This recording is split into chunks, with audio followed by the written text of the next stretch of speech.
varastati auto ära. Nojah, mul jäid võtmed ette, aga come on.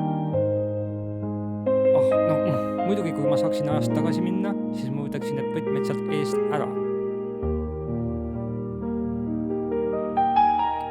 Ei. Kuule, kas sa saaksid vaadata, kas see kindlustus on sinu nime peale?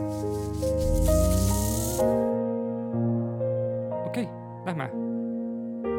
Oota korra.